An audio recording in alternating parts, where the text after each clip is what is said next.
Department of Civil Engineering from Walchand Institute of Technology, Solapur. In today's session, we are going to discuss strengthening of structural components, which is a part of the elective subject, that is repairs and rehabilitation of structures. Learning outcome: at the end of this session, students will be able to explain strengthening techniques for beams, slabs, columns and wall, etc.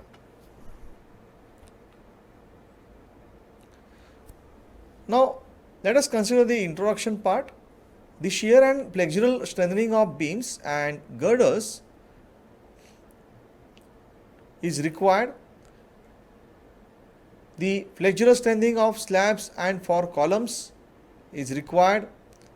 For existing beams, it is sometimes required to improve its shear capacity. Now, there are several techniques for increasing the beam shear capacity, like internal post tensioning, external post tensioning, internal steel reinforcement, external steel reinforcement and section enlargement. Now, this is a picture which gives the idea how the internal and external post tensioning is done in case of beams. So, you can see this is a picture for internal post tensioning. This is an image for external post tensioning, and here this is a drill hole through member at this location. Similarly, there is a drill hole at this location 1 and location 2 in case of external post tensioning.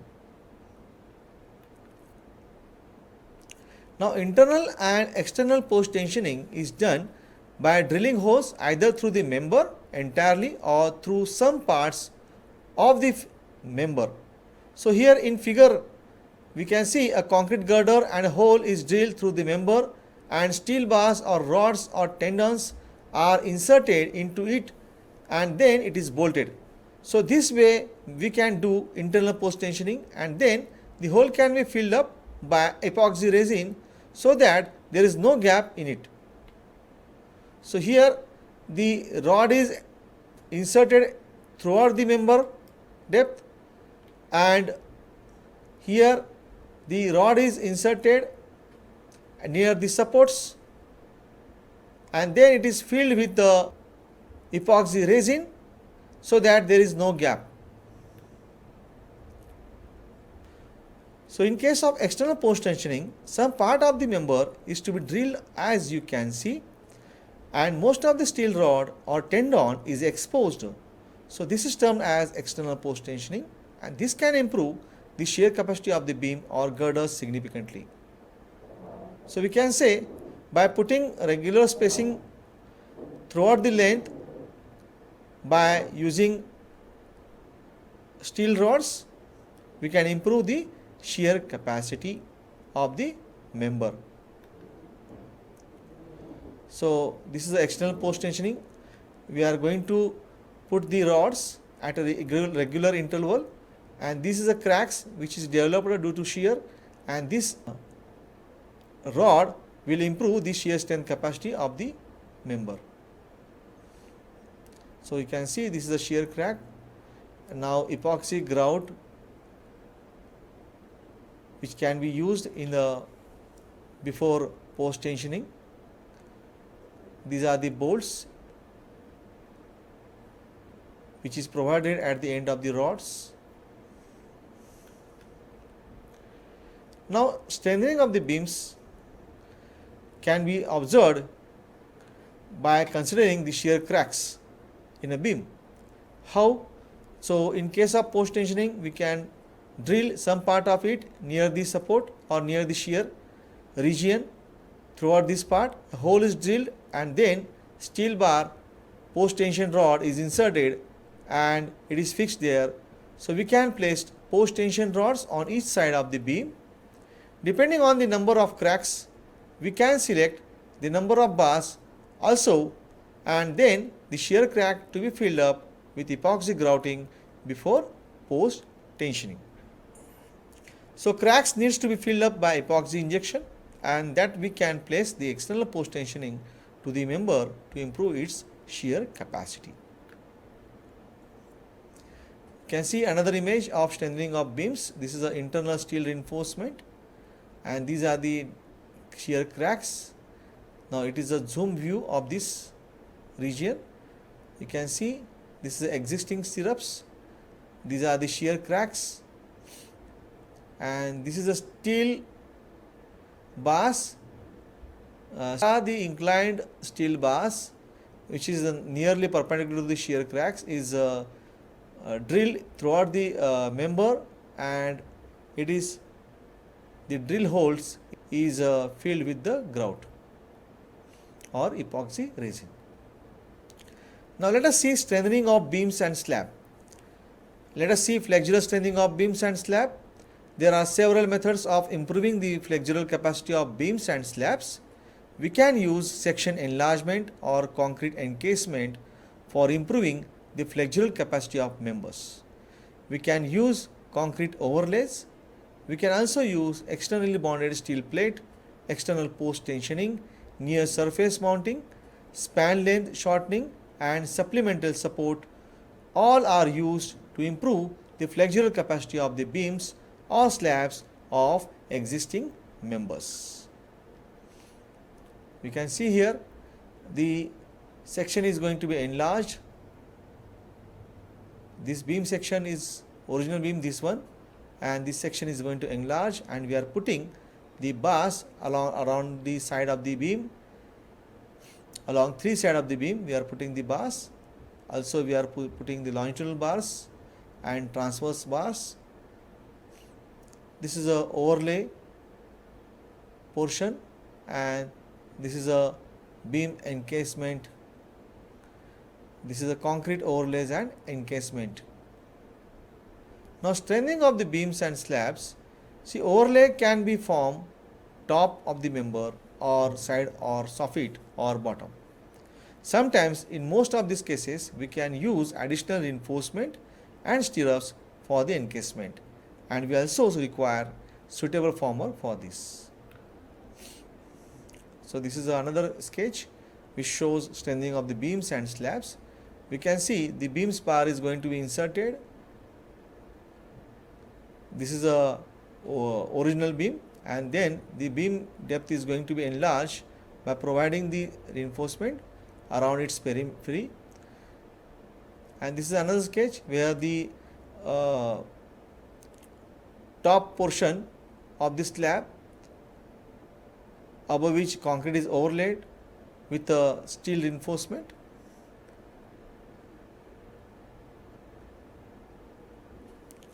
Now strengthening of beams and slab. Sometimes, particularly for the soffit part, we can also use shotcreting or gunneting for the concreting part, and this we have to keep in mind that while doing the encasement or overlay there is an increase in the load of the member, obviously. So here we are doing overlay of the concrete part. We are going to enlarge the section of the beam at the bottom, so the dead load of this portion is going to be increased. Similarly, here enlargement of the beam section is done, the dead load is also going to be increased. So the member should be able to take up that additional load, and for that necessary reinforcement may also be added. So concrete encasement or overlaying is one common technique for improving the flexural capacity of the beams or slab members.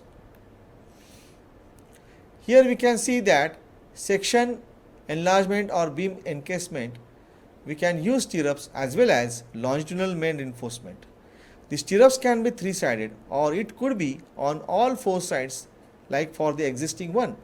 So this way we can improve the flexural capacity.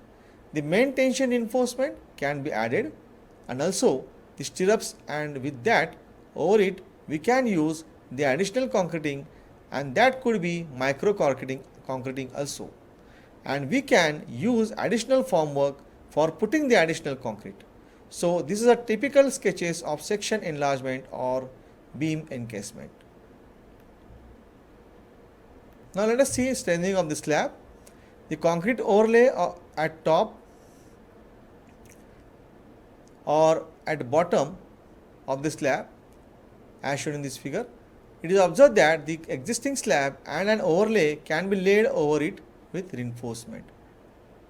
So you can see the overlay on top of a slab, similarly at the bottom of the slab. This overlay is done with the shotcrete process. Now here externally bonded steel plates are effective way of improving the flexural capacity of the members. Here steel plate is provided at the tension phase of the beam, and this steel plate is attached to the member on tension side by using epoxy adhesive, which helps to improve its flexural capacity. Now beams and slab flexural strengthening. Threaded rod provides additional shear capacity and erection support to the member, and this is the steel plate and which is to be attached by epoxy adhesive and bolting. So you can see this is a threaded rod which provide additional shear capacity and erection support. Here is the epoxy adhesive. This is a steel plate which is attached to the member by using epoxy adhesive. This is a concrete flexural member. So epoxy adhesive pressure grouted into plate concrete interface. Now beams and slab flexural strengthening, we can see here the enhance flexural strength, we are providing the plates here, and these are the bolts which is attached to the plate. So these are called as tension face plates. These are the tension face plates. You can see this is a image of L plates that we are going to use it in the member. Now let us consider strengthening of wall. Sometimes there is a high earth pressure on the retaining wall, so that creates lots of cracks in it. So how to strengthen this retaining wall? For that we can use steel frame structure. It is an additional steel frame that has been prepared to strengthen the existing retaining wall along its length and with several joists placed on it, depending on the height of the retaining wall. Now wall buckle from excessive soil pressure, which is strengthened by using additional steel frames. You can see this is a wall which is going to buckle due to the excessive soil pressure. Now this further movement is going to be reduced by providing steel frame.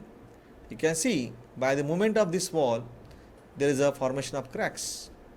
Now to strengthen this shear wall, we are going to apply steel frame here. Similarly, strengthening of the column that can be done by various methods like providing the bracketing to the columns. That means we are going to enlarge in this section of these columns. So this is a very important to strengthen the columns to increase its actual capacity. This we can do by section enlargement with additional reinforcement. By strengthening columns, we can increase the ductility of the column. By putting additional stirrups or concrete jacketing or steel jacketing, we can increase the shear capacity connection by the addition of shear collar.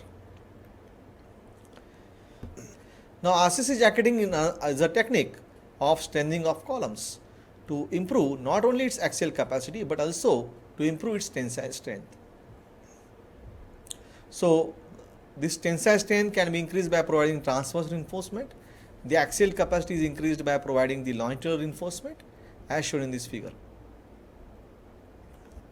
Now you are supposed to pause the video and answer these questions.